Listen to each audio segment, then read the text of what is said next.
नेपालमै केही गर्नुपर्छ भन्ने उद्देश्यका साथ पोखरा 25 हेम्जा डिलीबारीमा 3 जनाले संयुक्त रूपमा कृषि फर्म सञ्चालन गरेका छन्। कालिज उत्पादनलाई मुख्य रूपमा राखिएको यो कृषि फर्ममा तरकारी खेती पनि गरिएको छ। भरत थापा, राजेन्द्र थापा र रामचन्द्र थापाको संयुक्त लगानीमा सञ्चालन भएको फर्म करिब 12 रोपनी जग्गामा फैलिएको छ। 6 महिना अघि हेम्जा डिल्लीबारी कृषि फर्म नामकरण गरिएको यो फर्ममा निकट भविष्यमा लोकल कुखुरा उत्पादन र रेस्टुरेन्ट सञ्चालन गर्ने योजना भएको सञ्चालकहरू बताउँछन्। बाजो र खाली रहेको जमिनको सदुपयोग हुने, आफ्नै देशमा कमाउन पनि सकिने भएकाले फर्मको सञ्चालन भएको उनीहरूको भनाइ छ।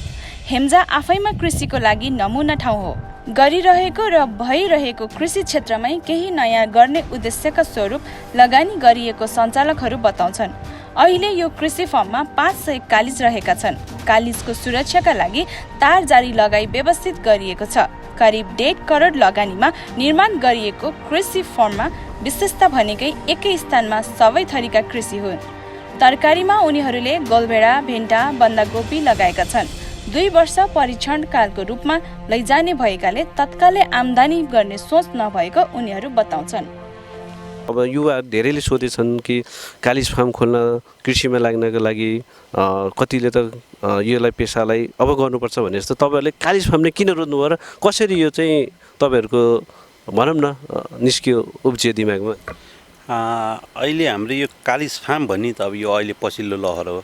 अब यो खास गरी कृषिमा नै आबद्ध भएर केही न केही गरौँ भन्ने सोच चाहिँ पहिलेबाट नै थियो। अब समयले अहिले जुराएको मात्र हो। त्यसको लागि चाहिँ हामीले टाइम निकालेर बेला बेलामा अध्ययनहरू गरेर रिसर्च गरेर चाहिँ के अब कृषि खेतीहरू प्लस बाख्रा पालनहरू के गर्ने भन्ने सोच थियो। त्यसको लागि चाहिँ अहिले हामीले कालिज पालन भनेर कालिज सुरु गरेका छौँ। तर हाम्रो टार्गेट कालिज मात्रै पनि होइन, त्यसको साथसाथै हाम्रो एकीकृत अरू कृषिहरूका अरू चिजहरू पनि छन्। जस्तै अहिले हामीले गुलबिराहरू, धनियाँहरू, काउली, अब काँक्रो, अरू विभिन्न खालका तरकारीहरू पनि त्यसलाई लिएर गएका छौँ। त्यस्तै हाम्रो प्लान्टको रूपमा अर्को लोकल कुखुरा फार्महरू पनि छ। तर त्यसको अहिले त हजुरको क्वेसनमा चाहिँ कालिज पालन किन भन्दाखेरि चाहिँ अब अहिलेको चाहिँ यो समयको माग र जल्दो बल्दो अनुसार चाहिँ अहिले चाहिँ कालिजको एउटा अलिक नयाँ पेसा पनि भयो। मानिसहरूले अब कुखुरा फार्म गर्ने भन्छन्, गाई भैँसी भने तर तपाईँहरूले चाहिँ कालिज रोज्नुको कारण चाहिँ भन्ने कुरो? हजुर, त्यसमा चाहिँ अब यो भनेको अहिले चाहिँ समयको माग अनुसार चाहिँ अब कालिज चाहिँ अब यो एक किसिमको कुखुराहरू सबैले खाइरहेको कुरा भयो। कालिज भन्ने चिज चाहिँ अब एक किसिम पहिला चाहिँ बनवामा पाइने, तर यो कालिज हामीले पालेको कालिज यहीँको कालिज त होइन, यो पनि अब विदेशबाट आयातित कालिज हो। अब त्यसको लागि चाहिँ मेरो पहिला चाहिँ साथीहरूले पनि धेरैले चाहिँ अब यो कालिज सम्बन्धी चाहिँ फार्महरू सुरु गरिसक्नु भएको थियो। म पनि उहाँकै अब एक किसिमको सङ्गत सर्कलमा चाहिँ कुराहरू बुझ्दाखेरि यो कृषि पेसा गर्दाखेरि कालिजलाई पनि लिएर जाउँ न त, त्यसको लागि चाहिँ यसलाई पनि एउटा सँगसँगै लिएर गयो भने अहिलेको समय सान्दर्भिक अनुसार यसले केही राम्रोपन आउला, राम्रोपन देला भन्ने किसिमले हामीले चाहिँ कालिजलाई नै रोजेका हौँ। अहिले कालिजको भविष्य देखेर नै गर्नुभयो? भविष्य हो अहिले नेपालको लागि विगत कति वर्ष भएर यो 4-5 वर्षभन्दा छैन भित्रिएको। यसमा चाहिँ यसको चाहिँ भविष्य त अब छैन भने पनि म भन्दिनँ, तर यसको लागि चाहिँ दुइटै छन्। एउटा च्यालेन्ज पनि छ र अहिलेको हाम्रो अग्रजहरूले गरेको देख्दाखेरि चाहिँ उहाँहरूको चाहिँ फिडब्याक सुन्दाखेरि चाहिँ उहाँहरूले चाहिँ राम्रै छ, गर्नुस्, गो अहेड भन्ने जस्तो कुराहरू आएको हुनाले चाहिँ यसमा चाहिँ अलिकति सेफ साइड र सुरक्षित नै देख्छौँ र राम्रै पनि होला भन्ने आशा। यसमा कालिजमा चाहिँ कतिको सहज अथवा कुखुरा पालनहरू उसहरूमा कतिको सहज पाउनुभयो तपाईँहरूले? सहजताको हिसाबले त कुनै पनि अब यो हामीले चाहिँ प्रोजेक्ट चाहिँ सुरु गर्दाखेरि अब मेन चाहिँ मैले कसरी यसलाई भन्न चाहन्छु भन्दा कसैले सुरु गर्दैमा तपाईँ आफ्नो चाहना, त्यसप्रतिको लगाव र तपाईँको कमिटमेन्ट कति छ, सबै कुरा त्यसमा नै भर पर्ने कुरा हो। जस्तै पहिलाको कुखुराकै कुरा गर्दाखेरि चाहिँ सबै कुखुरा पाल्नेहरू सबैलाई राम्रो भएको पनि छैन र एकदम जसले चाहिँ अघि मैले भनेको कुराहरूमा उहाँले चाहिँ आफ्नो तन मन धन दिएर चाहिँ जसले गर्नुभएको छ उहाँले धेरै राम्रो पनि गर्नुभएको छ। त्यस्तै अब यो कालिज पालन पनि एक्ज्याक्टली त्यही नै कुरा हो। अब यसमा चाहिँ तपाईँले आफ्नो टाइम कति दिनुहुन्छ, आफू कसरी चाहिँ यसलाई चाहिँ कामप्रति तपाईँको लगाव कस्तो छ र अब यसमा चाहिँ मैले पहिला पनि भन्ने गर्थेँ मैले इन्भेस्टमेन्ट गरेँ अब चाहिँ एक किसिमले चाहिँ आफ्नो चाहिँ दायित्व पुरा गरेँ भन्ने किसिमले चाहिँ यसलाई चाहिँ गर्न चाहिँ अलिक गाह्रो नै होला। तपाईँको इन्भल्भमेन्ट जति भयो तपाईँले टाइम जति दिन सक्नुभयो र यसमा चाहिँ कति कुराहरू त अब यो कालिज पालन भन्दाखेरि त अब यो नयाँ पेसा हो। मलाई लाग्छ सबै हामीहरूले अरूहरूबाट पाउने फिडब्याकहरूबाट पनि उहाँहरूबाट पाउने कुराहरू पनि सबै हुबहु मिल्न पनि नमिल्ला, किन भन्दाखेरि उहाँहरूको एक्सपिरियन्सको आधारमा उहाँहरूले तपाईँलाई सजेस्ट गर्नुहुन्छ, मेरो एक्सपिरियन्सले मैले सजेस्ट गर्छु, अरू साथीहरूको एक्सपिरियन्सले चाहिँ सजेस्ट गर्ने अरूहरूलाई त्यही सबैको चाहिँ अब कुराहरू सबैको क्युमुलेट गर्दै चाहिँ अब एउटा निचोडमा गएर अझ भविष्यमा गर्ने साथीहरूलाई चाहिँ अझ राम्रो होला। अहिले जति पनि रिस्कका कुराहरू छन्, जति पनि अहिले चाहिँ स्ट्रगलिङ टाइममा जति पनि अप्ठ्यारो परेका छन् त्यो चाहिँ अझ उनीहरूलाई चाहिँ फेस गर्न नपर्ला। त्यो कारणले चाहिँ अहिलेको हालको स्थितिमा चाहिँ हामी चाहिँ यसलाई चाहिँ पोजिटिभ रूपमा हेरेका छौँ। एउटा एक्सपिरियन्सको रूपमा पनि तपाईँहरूले यसलाई अँगाल्नु भएको छ। एकदमै यो एक्सपिरियन्सको रूपमा हो। अब यसकै कुरा गर्दाखेरि मैले चाहिँ हाम्रो अब यो सम्बन्धी प्राविधिक कुराहरू आउँछ, कति कुराहरू चाहिँ अब दानाको यिनीहरूको चाहिँ फिडिङको कुराहरू आउँछ। अब त्यसको कुराहरू गर्दा पनि अझ अब यिनीहरूको न्युट्रिसनको कुराहरू, यिनीहरूलाई चाहिँ ग्रोथको लागि चाहिँ दिने खानेहरू, अब सबै कुराहरू चाहिँ अहिले चाहिँ साथीहरूकै सुनेको भरमा र अब हामीहरूले चाहिँ अब नेटबाट चाहिँ सर्च गरेर अझ यो बढी चाहिँ एसियाको भए पनि यिनीहरू चाहिँ अब युरोप अमेरिकातिर चाहिँ त्यहाँबाट लगेर पालिएको हुँदा उनीहरूकै ब्लगबाट चाहिँ अध्ययन गरेर अब त्यो माथि चाहिँ यसको लागि चाहिँ के गर्न सकिएला, कसो गर्न सकिएला भनेर अलिकति उतारेरै काम गर्ने कुरा हो। अब त्यसको लागि चाहिँ हजुरको चाहिँ अब जस्तै न्युट्रिसनको कुरामा यो अध्ययन भन्दा पनि सजेस्ट गरेको हिसाबले र अनि तपाईँ त बाहिर पनि बसिरहनु भएको, त्यो हिसाबले हजुरले यो पेसालाई अँगाल्नु भएको हो? त्यो पनि एउटा पाटो हो। र अर्को कुरा चाहिँ मैले चाहिँ यसलाई चाहिँ काम गर्दाखेरि मैले थोरै टाइम पनि निकालेको थिएँ, अलिकति थोरै स्टडी पनि गरेको थिएँ। पुरै स्टडी गरेर तपाईँ अध्ययन गरेर नै गरेको हुँ मैले। तर चाहिँ त्यो गर्दाखेरि पनि त्यो आफूले त्यो स्टडी गर्दाखेरिको कुराहरू आफू फिल्डमा आएर जुन फेस गर्नुहुन्छ नि त्यो कुरा चाहिँ ठ्याक्कै चाहिँ मेल चाहिँ खाँदो रहेछ। पढ्नु र पढेकोमा फरक पर्छ भने हजुर धेरै नै फरक हुँदो रहेछ। हुन त मसँग त्यति लामो एक्सपिरियन्स छैन हाम्रो अग्रज साथीहरूको जस्तो, तैपनि अब अहिले जति पनि टाइम हामीले दिइरहेका छौँ हामी साथीहरूले, हामीले लगभग फुल टाइम हामीले एकदमै यसैलाई दिएको हुँदाखेरि अझ जान्ने कुराहरू पनि धेरै पाइयो। अब यसको लागि चाहिँ तपाईँको अब च्यालेन्जेसहरू पनि धेरै छन्। जस्तै दानाकै कुराहरू गर्दाखेरि हामीले अहिले पोखरामै पनि अहिले यसको लागि पाइने दानाहरू उत्पादन भर्खर सुरु मात्रै गरेका छौँ भनेर मैले बिहान एउटा साथीसँग कुरा गरेको थिएँ। होइन भने हामीहरूले चाहिँ बुटोलबाट यताबाट दाना बुटोलबाटै मगाउनु पर्छ। हजुर बुटोलबाटै आयो त्यो हामीले मगाएर खुवाइरहेका छौँ। तर साथीहरूसँग सल्लाह गर्दाखेरि अब हामीले यही पनि गर्नुपर्छ भन्नुभएको थियो। एकजना साथीले सुरु पनि गर्नुभएको रहेछ। त्यसको कुरामा यिनीहरूलाई चाहिने न्युट्रिसनको कुराहरू यिनीहरूको बारेमा पनि थोरै छलफल भएको थियो। अब यस्तै कुराहरू जस्तै अब यसलाई लाग्ने प्राविधिक पक्षसँग कुरा गर्दाखेरि मैले डक्टरहरू हाम्रो भेट डक्टरहरूसँग अलिअलि चाहिँ गएर कुरा गरेर केही जान्ने अथवा सजेसन माग्ने, उहाँलाई ल्याएर देखाएर उहाँले के सजेस्ट गर्नुहुन्छ भन्ने कुरा पनि गरेका थिएँ। अब यसमा पनि अघि तपाईँले भन्नुभएको थियो कुखुरा जस्तै भए पनि अब यसको पनि अझै पनि अन्यलमा छ कि अब तपाईँहरूको चाहिँ अब यसको भ्याक्सिनेसनको कुराहरूदेखि लिएर यसको ग्रोथको कुराहरूमा लिएर कति कुराहरू अझै पनि पुरै कुराहरू चाहिँ अब बजारमा हुबहु आइसकेको छैन। त्यही भएर चाहिँ अब जति चाहिँ हामीले फेस गर्ने कुराहरू छ त्योको जति फेस गरेर हामीले जति सिक्छौँ ती कुराहरूले अब आउने साथीहरूलाई अझ धेरै नै सहज चाहिँ बन्ला। र यो एक्सपिरियन्सको रूपमा अझ योभन्दा अर्कोचोटिको लागि तपाईँले एकदम राम्रो एक्सपिरियन्सको लागि मात्र लिनुभयो र अब यसको हाम्रो कति क्षेत्रफलमा गर्नुभएको छ र यसको लगानी चाहिँ लगभग तपाईँले कति गर्नुभएको छ यसको बारेमा? अब यो कालिजको लागि चाहिँ अब हामीले ओपनली यसरी सेट तयार गरेर पाल्नुपर्ने भएको हुनाले अलिकति लगानीको हिसाबले चाहिँ कुखुरा पालनभन्दा अलि बढी नै हुन्छ यसमा। एक त हामीलाई अलि थोरै जमिन पनि बढी चाहिने भयो, त्यही माथि अब चारैतिर तारबारहरू चाहिँ हामीले त्यस कारणले चाहिँ अब अलिकति कस्ट वाइज चाहिँ अलिकति थोरै महँगो चाहिँ पर्न आउँछ। अब हामीले चाहिँ यहाँ कुरा गर्दाखेरि हामीले 12 रोपनी जग्गामा अहिले चाहिँ सुरुवात गरेका छौँ। 12 रोपनी, अब यो 12 रोपनी जग्गा पनि हामीले पछि बढाउँदै गर्दा यो चाहिँ इनफ चाहिँ छैन। त्यसको लागि चाहिँ हामीलाई अब इन्लार्ज गर्दाखेरि अरू ब्याकअपहरू पनि हामीसँग चाहिँ तयारी अवस्थामा छ। अब यो सेडहरू यताउति गर्दाखेरि अब यो संरचना तयार गर्दाखेरि चाहिँ अलि चाहिँ कस्ट महँगै पर्ने भयो। अहिले हाम्रो यताउति गर्दाखेरि चाहिँ करिबन अहिलेसम्म लगभग 1.5 करोड रुपियाँ जतिको लगानी चाहिँ भइसकेको छ। यत्रो 1.5 करोडको लगानी गर्दाखेरि तपाईँहरूको बल्ल सुरुवात भएको छ, भविष्य राम्रै देखेर गर्नुभएको छ। एउटा कुरा शुभकामना दिन चाहन्छ। र अबको तपाईँहरूको प्लानिङ चाहिँ के हुनेछ? अब यसलाई कसरी बढाउने कुरा छ? अब यो कुराको लागि अझ मलाई अझ राम्रो क्वेसन गर्नुभयो, निकै खुसी लाग्यो। अब लगानीको हिसाबले 1.5 करोड भनेको अहिलेको अवस्थामा चाहिँ ठुलै लगानी हो। हामी स्पेसल्ली हामी चाहिँ अब नगरपालिकाको छेउमा भएको गाउँ पहिलाको गाविसै हो, त्यसमा बसेको मान्छेहरूलाई 1.5 करोड भनेको ठुलो रकम हो। तैपनि हामीले हाम्रो तर्फबाट चाहिँ एक किसिमको चाहिँ थोरै साहस पनि गरेका छौँ र हाम्रो लगनशीलता पनि छ र हामी यसमा लागि पनि परेका छौँ। त्यही कारणले गर्दा पनि हामी चाहिँ जहाँसम्म लाग्छ चाहिँ आफ्नो अध्ययन र उसले गर्दाखेरि चाहिँ त्यति डाउनतिर हामी चाहिँ तलतिर चाहिँ झर्दैनौँ भन्ने सुरु त्यही आशले हामीले चाहिँ लगानी गरेका हौँ।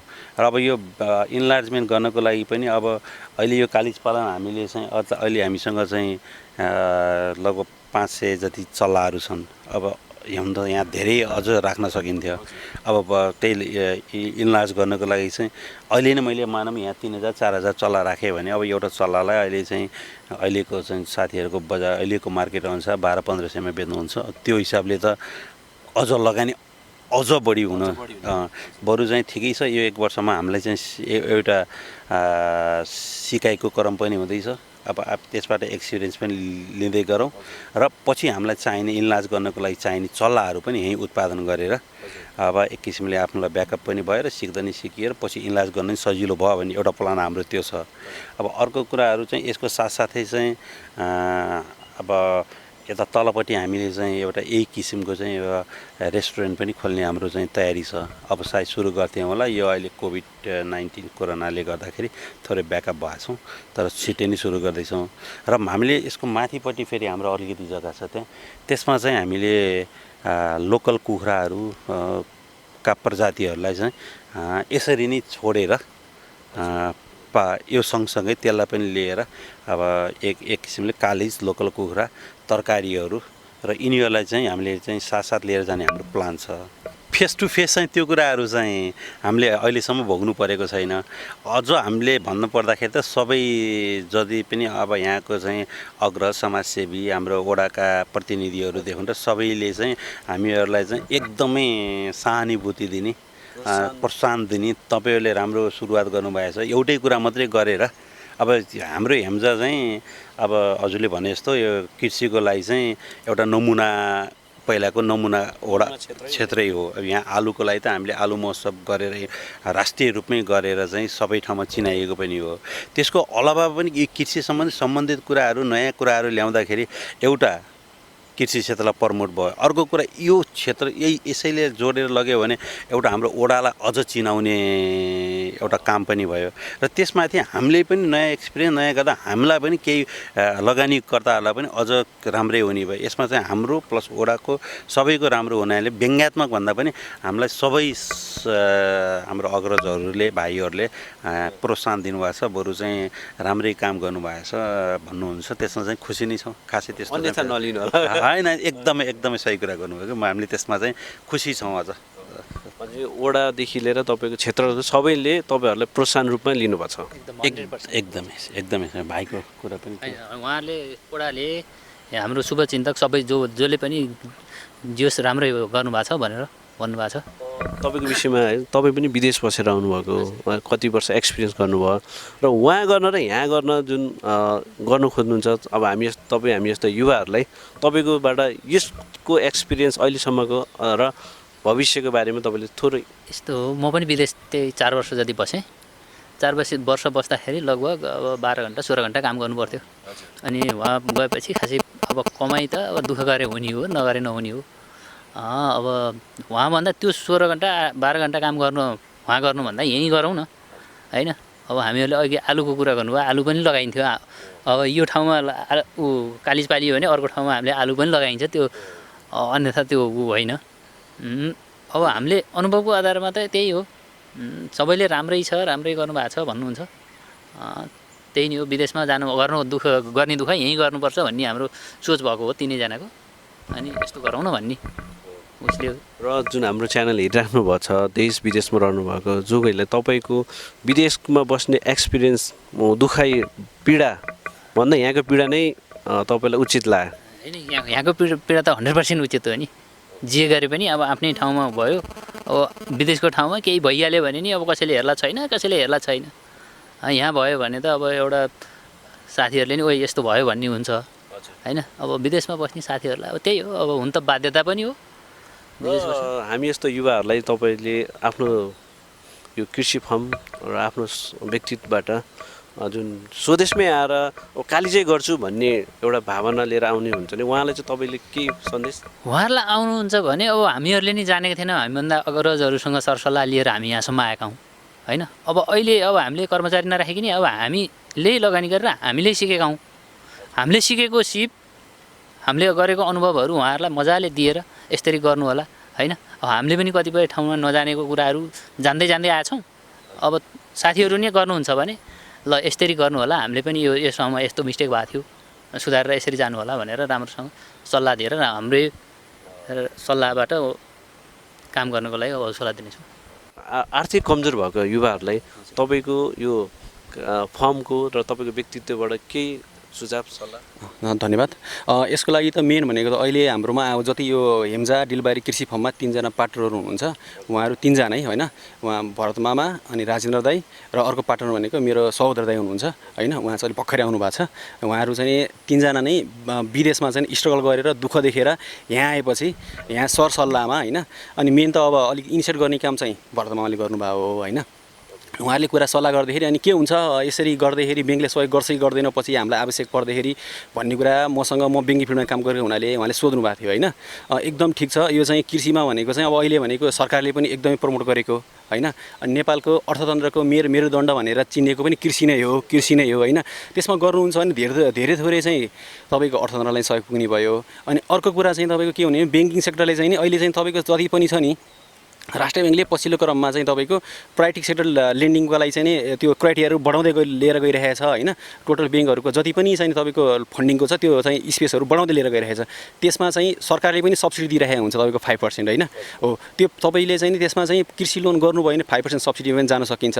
अनि तपाईँहरूलाई चाहिँ नि त्यो एक हिसाबले भनेको सरकारले पनि गरेको प्रमोट हो। प्लस यहाँ चाहिँ तपाईँको यहाँ केही गर्ने बाहिर जाने युवाहरूलाई चाहिँ भनौँ न केही उदाहरणीय काम देखिन्छ यसरी ब्याङ्कले पनि अथवा अनि त्यसपछि ब्याङ्क सँगसँगै सरकारले पनि के दिन्छ भन्ने कुरा सबैले सिकुन् अनि यहाँ केही रोजगारी पनि सिर्जना हुन्छ होइन। त्यो क्रमलाई चाहिँ रोक्न पनि सहयोग गर्छ यो गऱ्यो भने होइन। प्रमोसन पनि हुन्छ, अरूले पनि सिक्छन् भन्ने हिसाबले चाहिँ गएको हो होइन। त्यसमा चाहिँ एकदम राम्रो छ। अब अहिले चाहिँ ब्याङ्किङ सेक्टरले चाहिँ अब यो कृषिलाई चाहिँ प्राइभेट सेक्टर लेन्डिङ भनेर गरिरहेको छ होइन। त्यसमा चाहिँ सरकारले दिने सब्सिडी सहित गरेर गरिदिन्छ होइन। त्यसमा चाहिँ अब किन भन्दाखेरि अब एउटा राष्ट्र ब्याङ्कले नै ब्याङ्कलाई चाहिँ 17% चाहिँ कृषिमा लगानी गर्नुपर्ने भनेर चाहिँ एउटा चाहिँ मापदण्डै बनाइदिएको छ। त्यो हिसाबले चाहिँ राम्रो नै छ। अहिले चाहिँ ब्याङ्किङ सेक्टरले चाहिँ कृषिमा चाहिँ राम्रै सहयोग गरिरहेको छ सर। ल धन्यवाद। र सर यहाँ जुन विदेशमा बस्ने युवाहरू जुन स्वदेशमा आएर गर्छु एउटा कृषिमा गर्छु के गर्छु भन्ने सोच भएको र स्वदेशमै भएर फेरि म विदेश गएर म फेरि अर्काकै काम गर्छु भन्ने सोच हुन्छ, उहाँहरूले कृषि गर्नु एक्चुअली कस्तो हुन्छ भनेर सोच्नुभएको साथीहरू जस्तो व्यक्तिहरूलाई तपाईँको यो कालिज फार्मको तर्फबाट तपाईँले केही सुझाव सल्लाह? धन्यवाद भाइ। त्यसको लागि चाहिँ अब अहिले अब हाम्रो देशमा चाहिँ अब स्थिति हेर्दाखेरि विदेश जाने क्रमहरू निकै नै बढिरहेको छ। इभन अहिले त पहिलो एम नै विदेश जस्तो पनि देखिएको छ। अब हामीहरू चाहिँ सबै साथीहरू विदेश चाहिँ गएर भोगाएर आफ्नो चाहिँ एक्सपिरियन्स सेयर गर्न पाउँदा खुसी पनि लाग्यो। अघि भाइले भने जस्तो चाहिँ विदेश गएर पनि 12-14 घन्टा काम नगरी चाहिँ खासै वहाँ गएर पनि केही हुने कुरा छैन। अब मेरो आफ्नो एक्सपिरियन्स, भाइको आफ्नो एक्सपिरियन्स, भान्जाहरूको एक्सपिरियन्स, हामी सबै विदेश गएर आएको व्यक्तिहरूले अब वहाँ जति हामीले दुःख गऱ्यौँ र र विदेशमा बस्ने हामी सम्पूर्ण साथीहरूलाई पनि थाहा छ हामीहरूको कुरा हुँदाखेरि पनि त्यो कुराहरू चाहिँ विभिन्न फङ्सन विभिन्न अब चाहिँ त्यहीँ पनि कामहरूको कार्यक्रम हुँदाखेरि इभन हाम्रो नेताहरू पनि सहभागी हुनुहुन्छ उहाँहरूले पनि क्वेसन कुरा यही कुराहरू रेज गरिराख्नु भएको छ अब त्यो बेलामा चाहिँ सबै साथीहरूसँग यही कुरामा चाहिँ निकै डिस्कसन पनि हुन्छ अब त्यसमा कति त्यो हामीले चाहिँ सबैको चाहिँ मनमा नभएको कुरा पनि होइन ल इभन सबै लगभग 50 मोर देन 50% 60% साथीहरूको चाहिँ होइन अब यत्रो दुःख गरियो यही दुःख यदि आफ्नै देशमा गएर यही पसिना बगाइयो भने यहाँभन्दा चाहिँ सेफ यहाँभन्दा राम्रो र आफ्नो फ्यामिली आफ्नो देश सबै चिजलाई चाहिँ अँगालेर गर्न पाउँदा किन नजाने किन नगर्ने भन्ने सोच चाहिँ सबैको छ त्यति हो कि कतिले आँट गर्छन् कतिले गर्दैनन् भन्ने कुरा मात्रै हो त्यसको रूपमा उदाहरणको रूपमा चाहिँ कति साथीहरूले गरिराख्नु भएको छ अहिले पछिल्लो क्रममा हामीहरू पनि अब विदेशबाटै फर्किएर आएर काम गर्ने जमर्को गरेका छौँ म त साथीहरूलाई अझ भन्छु आउनुहोस् तपाईँहरूले त्यहाँ सिकेको सिप ज्ञान तपाईँले आर्जेको सम्पत्तिहरू आफ्नै देशमा आउँ लगानी गरौँ अघि मेरो भान्जाले चाहिँ ब्याङ्किङ सेक्टरको पनि कुरा गर्नुभयो उहाँले चाहिँ ब्याङ्किङ तर्फबाट पनि सब्सिडी विभिन्न लोनहरू विभिन्न चाहिँ ट्रेनिङका कुराहरू गभर्मेन्टले पनि राम्रै सपोर्ट गरेको छ त्यसमा चाहिँ तपाईँहरूको जहाँ गरे पनि त्यहाँको व्यक्तिहरूबाट पनि मैले चाहिँ राम्रो फिडब्याक पाएको छु त्यही भएर म सबैलाई भन्न चाहन्छु आउनुहोस् तपाईँले जानेको सिप तपाईँले आर्जेको केही लगानी आफ्नै देशमा गरौँ राम्रो छ र त्यसैको उदाहरणको रूपमा मैले अहिले यो कालिज पालन तथा कृषि पेसा गरेको छु म चाहिँ ढुक्क छु सुरक्षित छु र भोलि बिहान चाहिँ भाइहरूले अझ चाहिँ अर्को वर्ष चाहिँ आउने क्रममा चाहिँ सोद्धाखेरि मैले अझ राम्रो गरेका कुराहरू पनि अझ त्यो बेलामा सेयर गर्न पाएला योभन्दा अगाडि पनि अब जस्तै हाम्रै साथीहरूले चाहिँ विदेशमै बस्नु भएको छ अब जस्तै मैले जहाँबाट चल्ला ल्याएँ तुलसी कुञ्ज सरङकोट अब अरू साथीहरूले पनि उहाँले पनि इभन कुनुको भाइहरूले उहाँले पनि अहिले चाहिँ जसरी पनि यो हामीलाई चाहिँ चल्लाहरू प्रोभाइड गर्नुभयो सबै कुराहरू चाहिँ सजेसनमा दिइरहन्छ उहाँहरूको फिडब्याक सुन्दाखेरि पनि उहाँहरू सेफै हुनुहुन्छ उहाँले अहिले जहाँसम्म लाग्छ मलाई चाहिँ राम्रो आफूले चाहिँ गरेको 1 वर्षको चाहिँ प्रतिफल पनि पाएको चाहिँ उहाँहरूले चाहिँ पोजिटिभ कुराहरू सुन्दा आफूलाई पनि आनन्द लाग्छ र सेफ साइड भयो जस्तो लाग्छ त्यसकारण म चाहिँ यो चाहिँ सम्पूर्ण चाहिँ विदेशमा बस्नुभएका दाजुभाइ सबैलाई चाहिँ त्यहाँ गरेको दुःख आफ्नो देशमा आउँ बगाउँ यहाँ राम्रो छ तपाईलाई गभर्नमेन्ट साइडबाट यहाँको लोकल साइडबाट तपाईको आफ्नो मेहनतले त्यहाँभन्दा बढी प्रतिफल यहाँ हुन्छ म सबैलाई चाहिँ यहाँ आएर केही गर्न अपिल गर्छु र आग्रह पनि गर्न चाहन्छु तपाईको यो पेसामा आउने र अनि तपाईको यो ठाउँमा आउनको लागि तपाईले चाहिँ आफ्नो क्षेत्रको यो प्रतिनिधित्व गर्नुपर्छ हो र तपाईले आउने साथीहरूलाई यो यसको ठेगाना हैन र अनि आफ्नो सकिन्छ नम्बर पनि दिन सक्नुहुन्छ हुन्छ यदि कुनै साथीहरूले यो कृषि सम्बन्धी अब हाम्रो गाउँमा त अब यो हेम्जामा त हेम्जा 25 भनेको त कृषिको एउटा नमुना गाउँ नै हो अघि हजुरले भने जस्तो यो यसमा चाहिँ लगभग आलु चाहिँ व्यापक रूपमा चाहिँ उत्पादन हुन्छ त्यसको अलावा पनि सिजन अनुसारको चाहिँ अरू तरकारीहरू पनि हामी उत्पादन गर्छौँ अब अघि हामीले यहाँ कालिज पालन गरेका छौँ यो नभएर यसको अलावा हामीले त त्यो गोलभेडाहरू आलुहरू यो लगाउने कुराहरू भिन्दै छ त्यसको लागि तपाईहरूले केही सजेस्ट अथवा तपाईहरूले हामीलाई केही कुराहरू सिक्नु छ अथवा चाहिँ केही कुरा सोध्नु छ भने हाम्रो फर्म यो हेम्जा डिलबारी कृषि फर्म यो पोखरा 25 हजुरहरूको यो बगरबाट आउँदा टिबिटेन क्याम्प र माथिबाट आउँदा साझा चोकको बिचमा चाहिँ छ यदि कसैले चाहिँ तपाईँलाई केही कौतूहलता लागेको छ केही कुराहरू सोध्न मन लागेको छ भने सिधै मलाई कन्ट्याक्ट गर्न पनि सक्नुहुन्छ मेरो नम्बर 98 560 73078 हो तपाईलाई चाहिँ मैले जानेको सिप र केही सल्लाह छ भने म नहिचकिचाइकन तपाईलाई चाहिँ म जानकारी दिने चाहिँ हुन्छ धन्यवाद र अन्तिममा हाम्रो मयू टिभी हेर्ने सम्पूर्ण जनताहरूलाई र तपाईको व्यक्तित्व र हाम्रो यो फार्म हाउसकोबाट अन्तिममा केही भनिदिनु म धेरै हाम्रो तथा चाहिँ मयूर युट्युब च्यानलका भाइ बसन्त भाइ र सन्देश भाइलाई चाहिँ म धेरै धन्यवाद दिन्छु तपाईहरु जस्तो भाइहरूले आएर अब हामी जस्तो चाहिँ न्यू कमर भनौँ न अब एक किसिमको चाहिँ युवाहरू भर्खरी चाहिँ जानी नजानी यो पेसामा चाहिँ यसरी लगानी गर्दाखेरि तपाईँहरूको हौसला साथ नपाएको भएदेखि यी कुराहरू बाहिरसम्म चाहिँ पुग्ने पनि थिएन। यसमा चाहिँ हामी सक्सेस हुनको लागि तपाईँहरूको चाहिँ हाम्रो जति हात छ त्यहाँभन्दा बढी अझ तपाईँहरूको छ र तपाईँहरू यहाँ आएर हामी यो भनौँ न अहिलेको चाहिँ लगानी गर्ने युवाहरूलाई यतिसम्म स्पेस दिएर यतिसम्म प्रमोट गरिदिएर हाम्रो कुराहरू अरूसम्म पुर्याइदिनु भएकोलाई तपाईँहरूलाई धेरै धेरै धन्यवाद दिन्छु र हाम्रो यो मयूर टिभी युट्युब च्यानललाई चाहिँ उत्तर प्रगतिको कामनासहित चाहिँ अझ तपाईँहरूले ब्रोड रूपमा यस्ता कार्यक्रमहरू ल्याएर आउनुहुन्छ भने शुभकामना दिन चाहन्छु। अर्को वर्ष हामी आउनेछौँ। हस्, धन्यवाद। तर तपाईँलाई सधैँ वेलकम छ।